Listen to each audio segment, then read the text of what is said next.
The University of Utah has some offensive struggles and takes their first loss in Corvallis.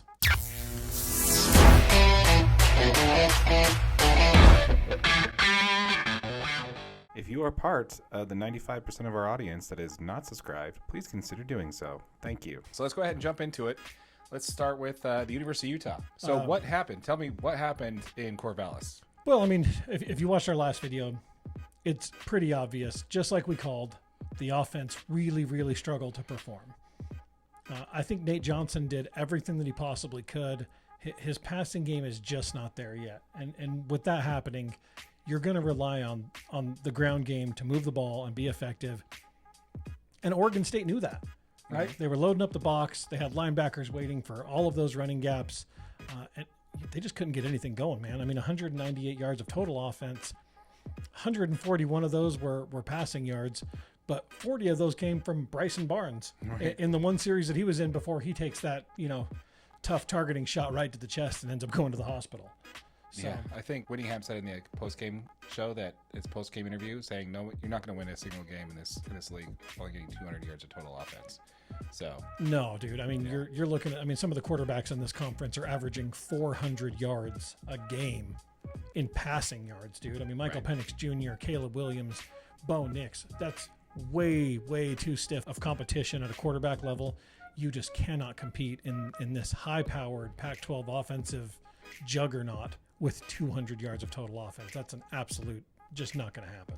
Oh, yeah. As far as the offense goes, the University of Utah is averaging 14 points per game against FBS schools. We mentioned in our previous video, we talked about it, that at some point a team's going to put up a corrected number against Utah, and is Utah's offense going to be able to respond? I think we got our answer there. I mean, it did mention a lot. People actually did bring this up in the comments quite a bit, and a reason why they thought Cam was going to start, and we'll definitely get to that in a minute. But why they thought Cam was going to start is because he was splitting the reps with the first team during practice.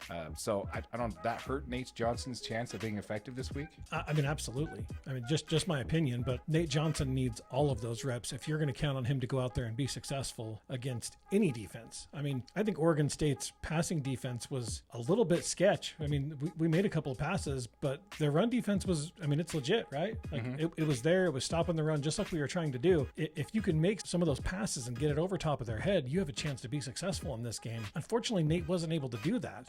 And I don't know if it's, being comfortable with receivers or being comfortable with the routes they're running, but he was struggling. And the Utes weren't doing anything to get him more comfortable, like give him those first team reps, run some more of those plays so that he's comfortable throwing that deep ball, throwing it at the corners, right? He just wasn't there, man. Yeah, let's talk about that. So let's figure out we do have some answers as to why Cam was getting half the reps. And so let's go ahead and jump into that. Kyle Whittingham did give some indications in his media availability, which was normally on Monday. It wasn't on Monday this week. It was Tuesday. In his press conference interview that he was definitely frustrated. You could hear it in his voice. He's definitely frustrated.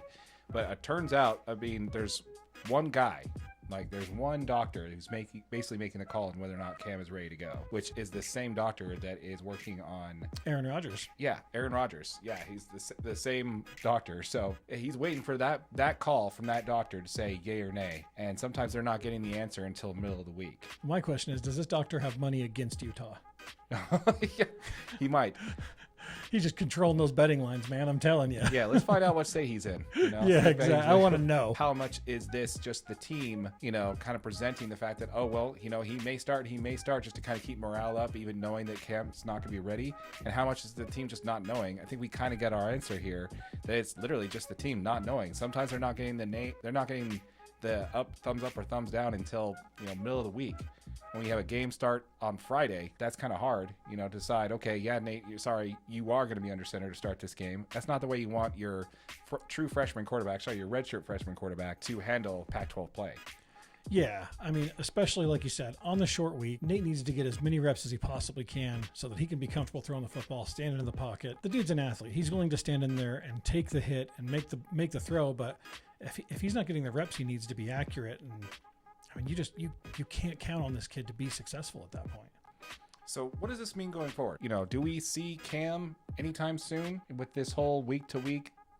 What's your prediction on when we're going to see Cam rising this season, if at all? My opinion is that if we're going to see Cam, it's going to be against Cal. And if we're going to see him against Cal, he's ready to go for the season. I think the long-term goal was probably to get through these first 5 games, 6 weeks with the bye week, give him some time to get healthy and be ready to be out on the field, because the meat of this Pac-12 schedule is just getting started. Right. I mean, we've got a gauntlet of a schedule. You've got USC at USC. You've got Washington at Washington. You've got Oregon at home. These are games that determine your path to a Pac-12 championship. And, I mean, that's the question. Is a Pac-12 championship still in the works here? Yeah, we'll definitely talk about that. But before we get to that, I want to stay on Cam for a minute. Okay. And I want to vent for a second here. Okay. So let's go ahead and talk about this. Now, we get a lot of conversations in the comments back and forth about whether or not Cam's ready. Let's take a step back. Let's look at the average recovery time for an ACL injury. Do you know what the average time on that is? It is 10 to 12 months. 10 to 12 months. We're in month 9 right now. Remember, this guy tore his ACL this year. It happened this year, Yeah. 9 months ago. It's a 9-month recovery from surgery. I think he had surgery in January.